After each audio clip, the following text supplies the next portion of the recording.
ended up running a Husky rescue. So last year I became president of a Husky rescue, which I never would have seen coming, and it's been a whole entire adventure of learning how to start a nonprofit and everything. And I just thought I'd share my story and hopefully help anybody who might be interested in starting their own dog rescue.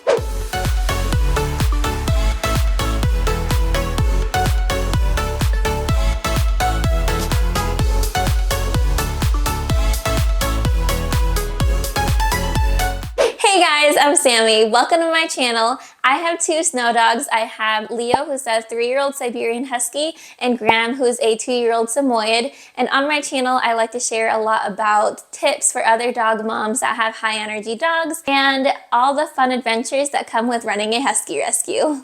Okay, so let's start back in the beginning. In the end of 2021, I was gonna get married and I had my wedding planned and honeymoon planned, and literally the week of my wedding, I look on Facebook and I see this post with 2 Siberian Huskies that were about 9 months old, and they had a euthanasia date. I look at my fiance back then and I'm like, Tyler, I know we've talked about fostering a dog. Is there any way that we could make it work? Because these guys are out of time and I know we have this planned out, but are you okay with it if I just reach out to them and see if there's any way that we could start fostering them once we come back? I don't really think he knew what was gonna come of this whole thing, but he told me yes, and I basically just ran with it.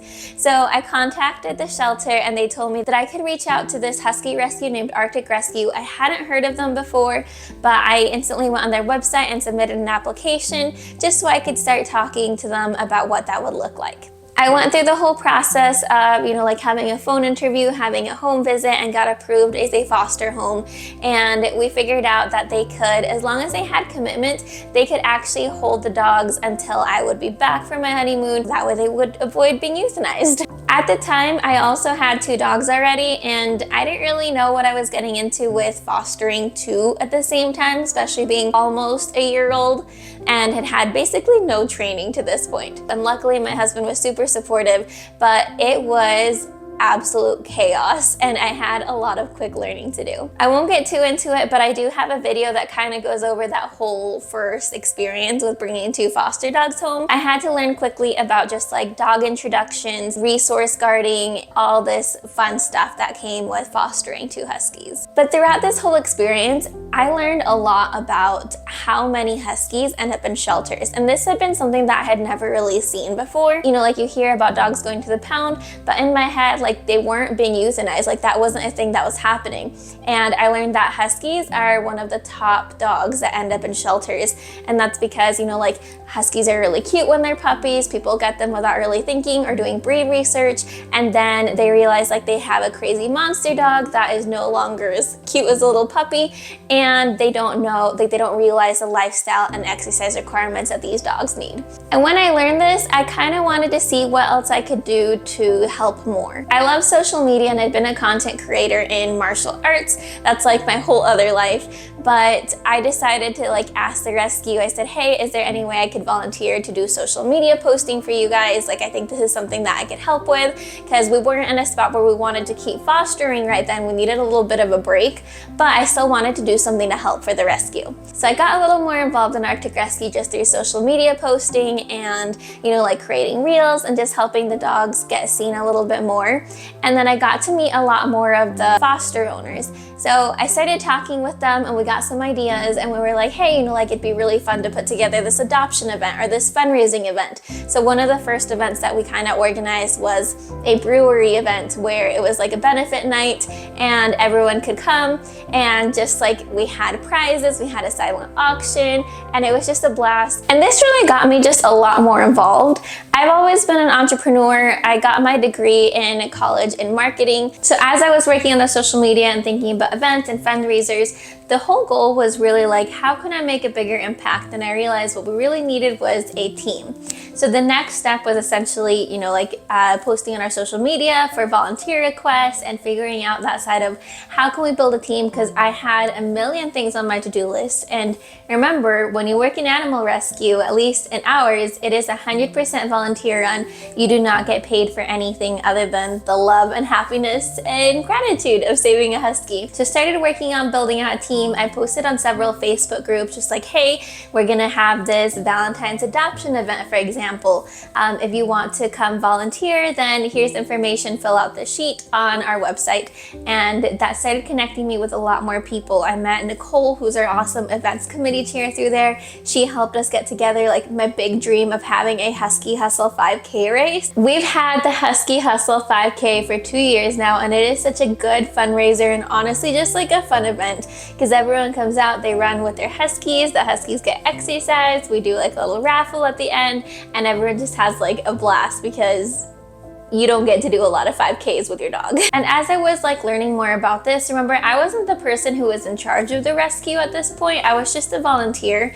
And I realized, because after talking to the founder, I realized what we really needed was a complete restructure, because it was frustrating for everything to like fall on her, because volunteers would come in and then, after a certain amount of time, they would hit burnout or something and they would leave. And this would just cycle on and on. So the rescue could never really grow.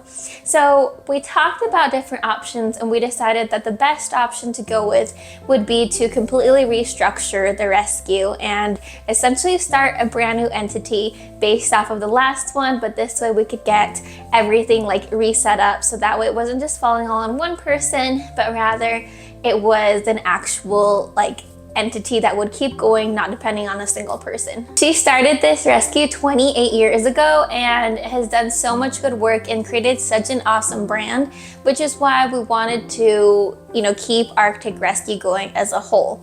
And this kind of gave me a unique perspective, because it was kind of like starting a brand new rescue from scratch, but having like all of the knowledge and the awesome reputation that Arctic Rescue got. But we still had to like legally do everything brand new. Now, so I don't miss anything, I made myself a list of things that happened. That way I can make sure to like hit on every point. So from here, the first thing that I did was create a system. We use a system called Politics. I don't know if you say it that way, politics, something like that.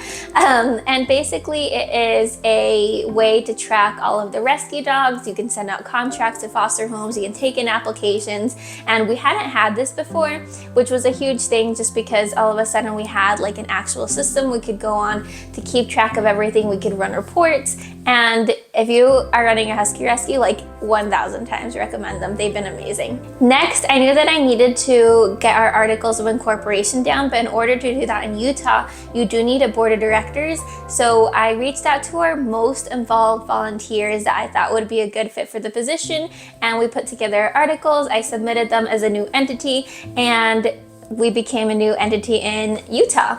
After that, then I applied for an EIN, which is a tax ID number, and I also started working on the application for the 501c3 nonprofit status, so that we could be an actual nonprofit. Next, our awesome treasurer opened a bank account, so that way we could actually track how much money was like coming in with donations, how much we were spending, and she's amazing because she does like quarter or monthly reports for us, so we really have a good understanding of where the rescue stands, and we have an emergency fund now, which is really huge, so that we can actually support our dogs. We had a dog last year that got hit by a car. She was a foster dog, and instantly it's like a $10,000 vet bill. So now that we have our emergency fund built up, it is really nice to just have, because accidents do happen and those bills can grow super quick. One of the next big steps was finding insurance for the rescue, because we wanted to make sure we had everything covered in case of like, in terms of liability for the board and for all of the volunteers and fosters and everything. So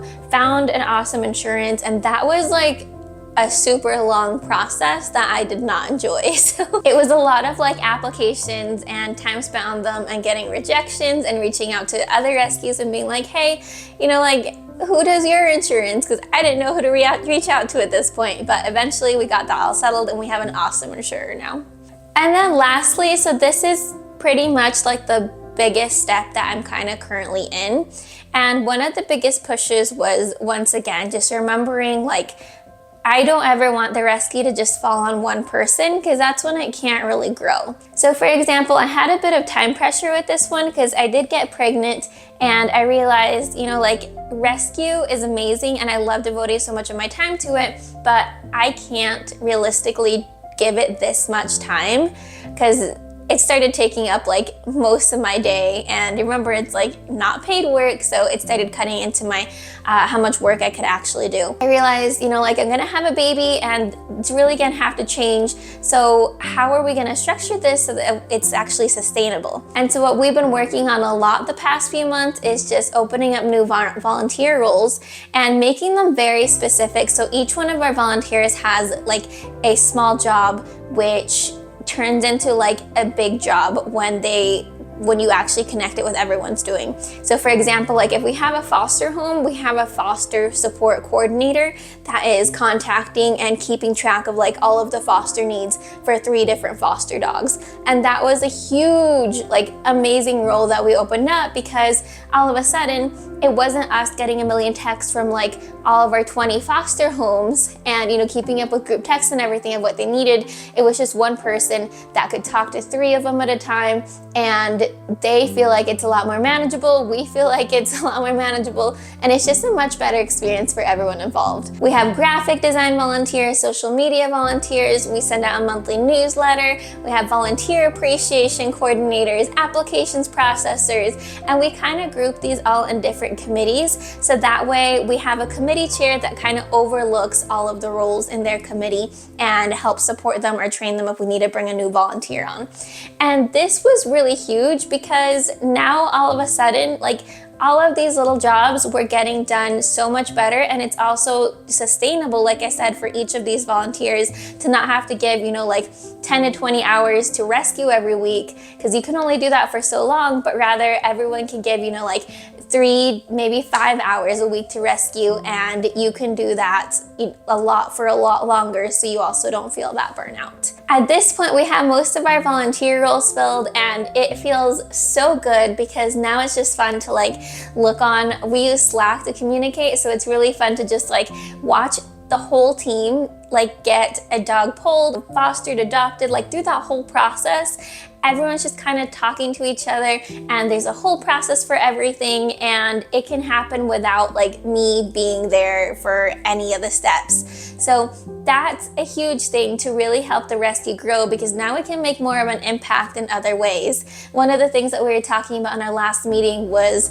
it would be really cool to like run reports and see how, for example, like how long the average stay of a dog is with us as compared to last year, just so we can kind of see a lot of like the stats, especially like on the age of the dogs, on the breed, and you know, like the temperament, or just like really understand our dogs a lot more, our fosters, and just like general info about the rescue. I've made this video a little bit too long, but hopefully you found some kind of help in it.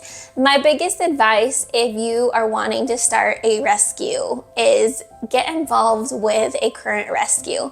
So, you know, find one that you like, reach out to them, see if they have any volunteer opportunities, and just start getting your feet wet in it somehow. You know, just like start with a little role. Maybe it's posting on social media if you feel comfortable with that, or whatever it is need that they have. That's what I would say, get started with. That way you can start learning, because yes, you know, like I've had a lot of people tell me like, I want to start a dog rescue, but it is a ton of work. And like I said, 1000% worth it.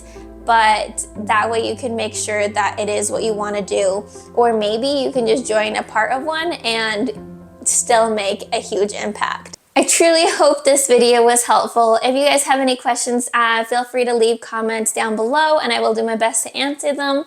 I don't know all of the answers, obviously, but I'm always willing to help and happy to just help keep growing, to help more dogs everywhere. Make sure you subscribe and follow us on Instagram at Life with Snow Dogs, and I will see you guys all for our next video on Sunday. See you guys.